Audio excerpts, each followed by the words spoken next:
During a press conference inside the Oval Office on Tuesday with President Trump, Elon Musk defended Doge. What meaning does democracy actually have? If the people cannot vote and have their will be decided by their elected representatives in the form of the president and the Senate and the House, then we don't live in a democracy. We live in a bureaucracy. So it's incredibly important that we close that feedback loop, we fix that feedback loop, and that the public's elected representatives, the president, the House, and the Senate, decide what happens, as opposed to a large, unelected bureaucracy. Joining us right now is Joe Lonsdale, 8VC founding partner, co-founder of Palantir.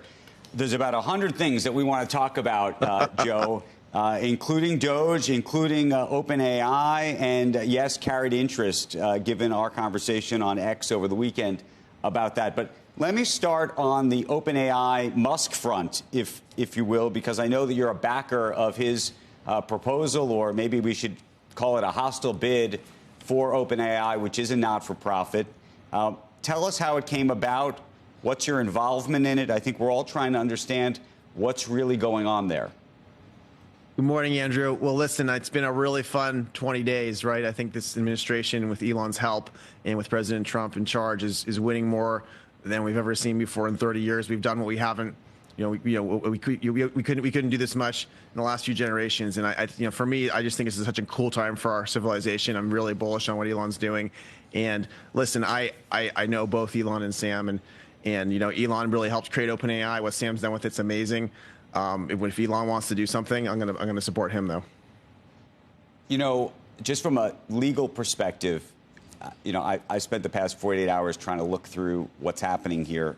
It feels like, just so we're on the same page, that the bid itself, dead on arrival, insofar as the board of OpenAI, which is a not-for-profit, given its current structure at least, has actually zero obligation, fiduciary duty, if you will, to return to the investors who've invested in the subsidiary. So just because there's a bid doesn't mean that it has to be taken or even taken seriously, because the only duty they have is to the, quote, mission of the not-for-profit charter, which then raises all sorts of questions about, what the bid is really all about. A lot of speculation that really what it is an effort to try to create a floor or a valuation metric, which would make it tougher, frankly, for OpenAI to become a for-profit, because some of the AGs could get involved and start to look at, what's called fair value, and they might look at the bid as a potential metric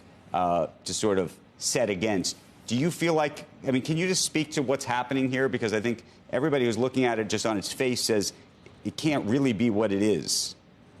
Well, listen, this is obviously a sensitive legal situation, Andrew, and I'm not the spokesperson for what's going on, so I want to be really careful what I say. What I will tell you is that, Elon really helped create OpenAI, helped create the mission at the very beginning, probably wouldn't exist without him.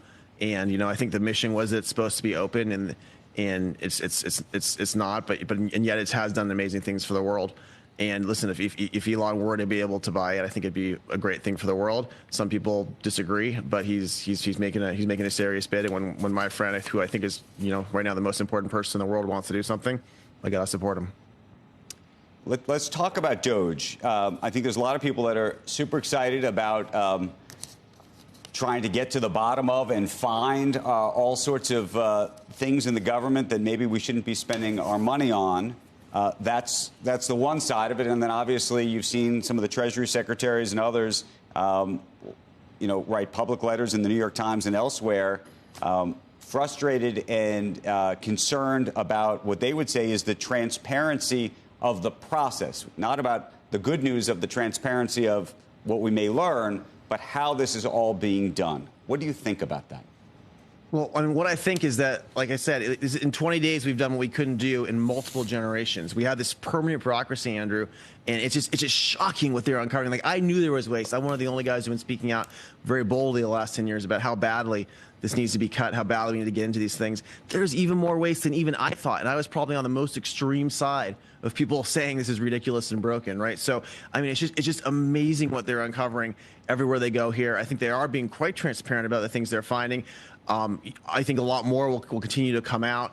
But I mean, what we know is not being transparent is the mainstream media right now is not being transparent about how ludicrous these things are that they're finding, because it's afraid to offend its readers and its listeners on the left overall. I mean, we're living in different realities in our country right now, because one side's reporting, hundreds of crazy things. There's all these scams around the world. There's all this money clearly being wasted. There's all this grift being stolen. There's money going to, frankly, to media as well, as you've seen, which is really crazy. And the other side's just not even reporting on the things that are being found. So, in general, I think this is amazing what they're doing. I think they should keep doing it really boldly. The executive order yesterday, 4 employees out for every employee in, they're going to make it more efficient. It's very clear these employees are not working efficiently. I mean, this is awesome stuff. And what's happening, Elon made a great point. I was involved as a kid at PayPal a little bit. Whenever you'd turn off fraud or grift, or change something, the people who would scream the most were the fraudsters, and so the noise is mostly now coming from. I think I'm gonna. I hope you will think I'm coming to this from a place. I know you're gonna say mainstream media, but I hope you'll. I think that a lot of the grift, terrible. And I'm very supportive of the idea of trying to expose all of the grift. I think we've been reporting on it quite regularly, actually. I think that the question. And I think we should continue to support trying to find as much grift as possible. At the same time, I would think for the purposes of exposing that grift and making it all work as a country, you want the process to be as credible as possible. So to the extent that there are people who say to themselves, not about whether they're worried about what the fraud is or not, but to say, are these things going, is this data being used in some way we don't know? Is it going into an AI system that we don't know about? Are the people who are finding the grift government employees? Have they been vetted? I mean, isn't it best? Couldn't you walk and chew gum at the same time? Meaning, get all of the grift, expose all of it in the best way possible, and have the process be so credible that everybody says, "Oh my goodness." Never.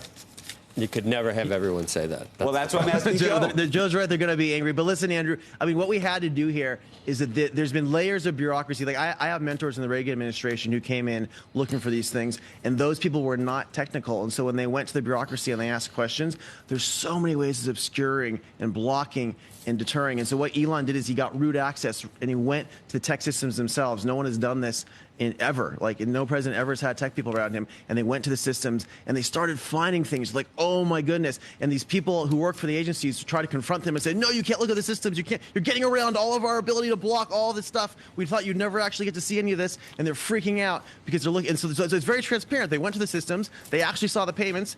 And the payments were going out to crazy shit. There were payments to people with same social security numbers. There are payments to people with no social security numbers to 100 billion. It's everywhere. There's payments to Internews Network, which is training media all around the world how to have a certain point of view that's a very left point of view. There are payments to protesters around the world. There's like all this stuff that's crazy, and they're being very transparent. Yes, we went to the data and we found it.